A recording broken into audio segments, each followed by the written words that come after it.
For more than 55 years in a large part of the world, a little longer if you count the Ford Taunus Transit that was released in Germany in the 1950s, the Ford Transit, or Tranny as it's become known colloquially in some markets, has been a regular sight on the roads of the world.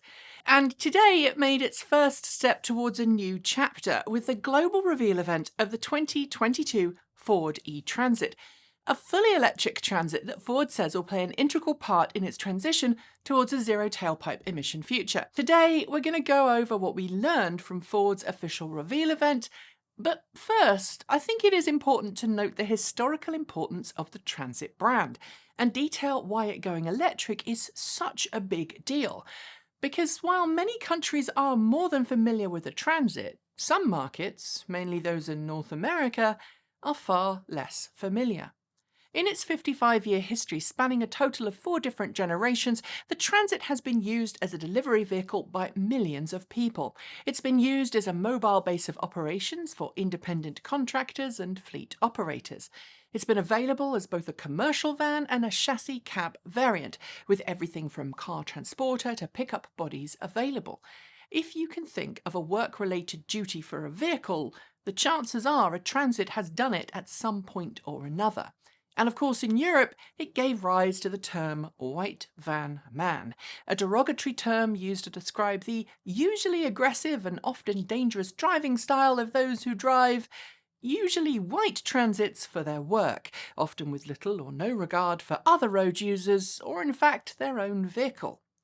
It's helped countless people move home, become a mainstay of rental fleets, and its passenger-carrying variants have carried everything from dignitaries to members of the press, provided community transportation solutions in remote areas, and of course become the go-to choice for amateur sports teams looking for a way to get a dozen or so people and their sports equipment to an away match. It's been turned into ice cream vans, into school buses, and go-anywhere adventure vehicles with lifted suspension and all-wheel drivetrain.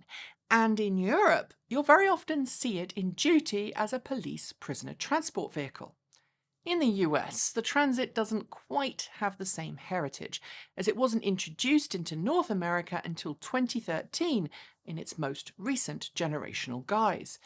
That vehicle, co-developed between Ford North America and Ford Europe, quickly became popular with customers in the market, replacing the discontinued E-Series van. While it had some differences to its European counterpart, only all-wheel drive and rear-wheel drive was offered in the US rather than the more common front-wheel drive found in Europe, American customers quickly took to the Transit and it became the most popular van in the US in pretty short order.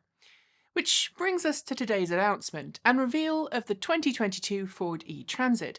Based off the mid-cycle refresh to the 4th generation Transit, this all-electric vehicle will be sold in North America with a choice of 8 different configurations, encompassing 3 different roof heights, 3 different body lengths, and both a chassis cab and a cutaway cab model.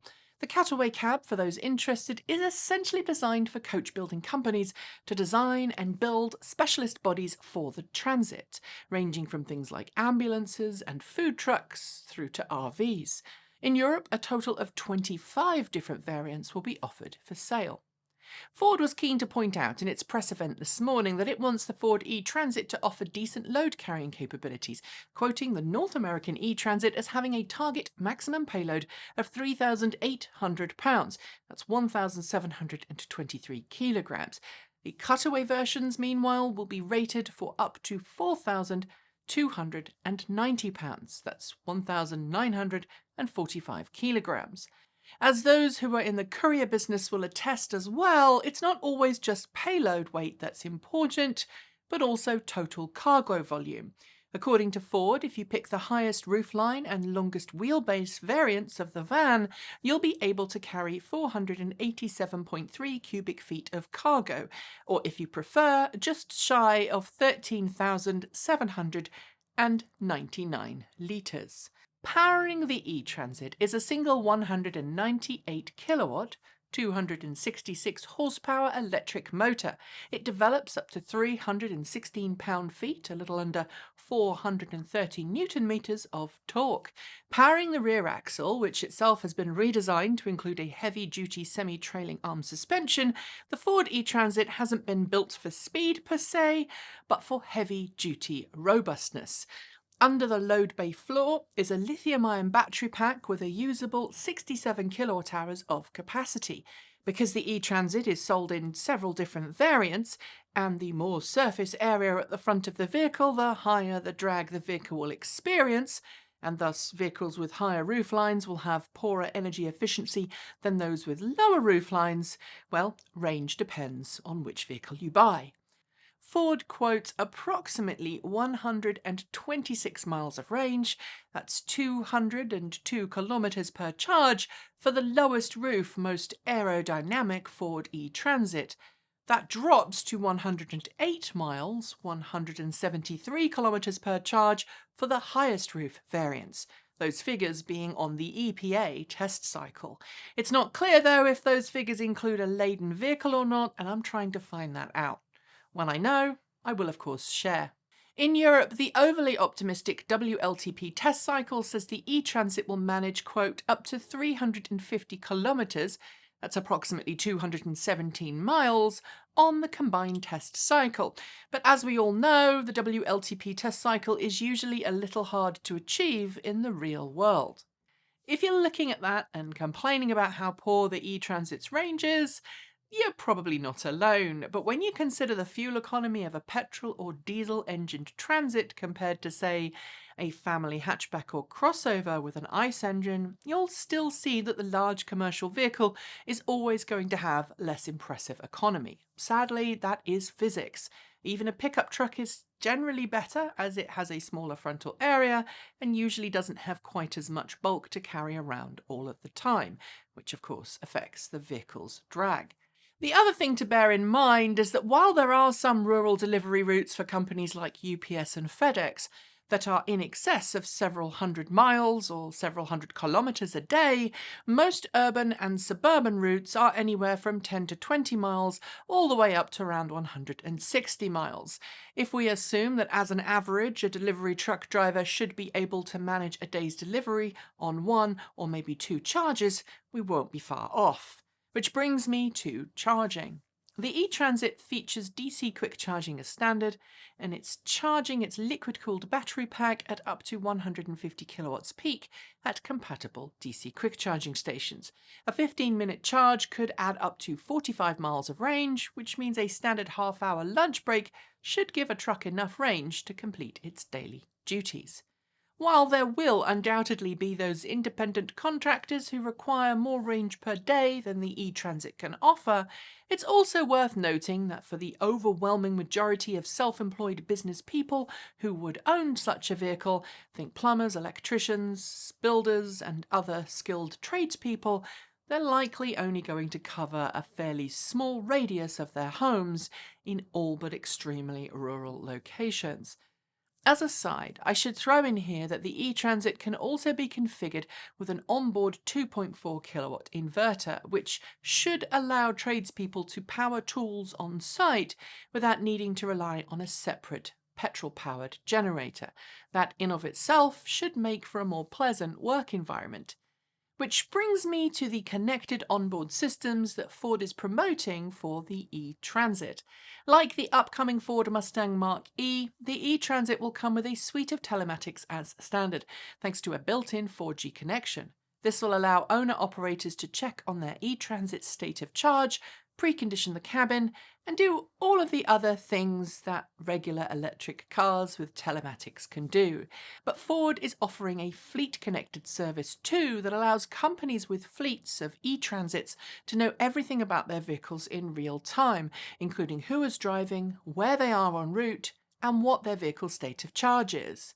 Ford says that this is also great for allowing driver coaching to help drivers improve their driving style and energy efficiency on the road, and ensures that with fleets, drivers will not have to worry about authenticating charge stations using smartphone apps or RFID cards. That does seem to suggest that the e-Transit, like several other new electric vehicles coming to market, will be compatible with the ISO 15118 vehicle-to-infrastructure standard that automatically authenticates a vehicle as you plug it into the charging station. If we look back to the stereotypical white van man in the UK of my youth, there may finally be no more excuses in that department for poor driving, since the e-Transit comes with Ford's Co-Pilot 360 system. It includes multiple cameras around the vehicle and active design safety features to keep the vehicle in the middle of the lane, and most certainly not barging through traffic like a mini-tank on a mission. Since I know such features can usually be turned off by the driver, though, I am curious to know if Ford will allow fleet operators to mandate that those systems stay on or not. I guess that's another question I need to ask. Production of the 2022 Ford e-Transit will begin for the North American market next year at Ford's Kansas City facility. That's Kansas City, Missouri, not Kansas City, Kansas, with production launched starting towards the end of the year. Ford says it has more than 1,800 global commercial vehicle dealers and 645 commercial dealers in the US alone. Of those US dealers, 90% have already been certified to both sell and service the e-Transit. It's not clear where European market e-Transits will be made. Ford doesn't say, and I haven't heard back yet on where that will be, but it is worth noting that Ford Europe says a test fleet of e-Transits will be sent to commercial customers early next year, with commercial rollout happening sometime after that. Finally, let's talk price. Ford says its MSRP for the e-Transit in the United States will be around $45,000.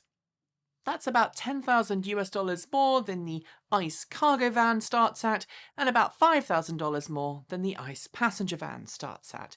Considering that many commercial vehicles are leased rather than purchased outright, this could be a compelling buy, especially for people who have a base of operations in large cities that are well served by a charging infrastructure.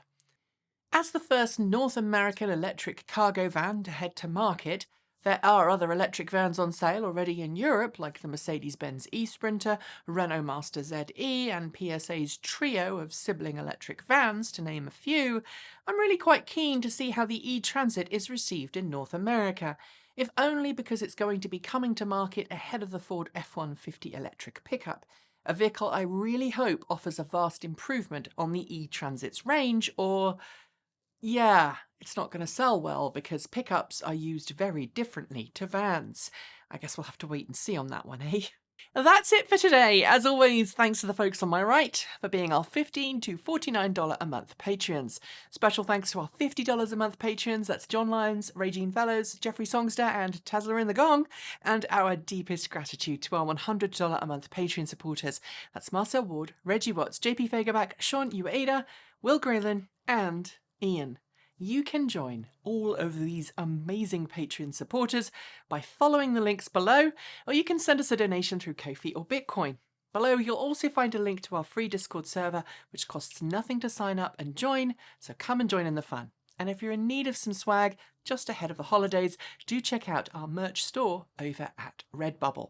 We're adding new products all the time, and it's a great time now to get yourself or your loved ones some TE swag, all remotely without going out and being stuck in COVID land.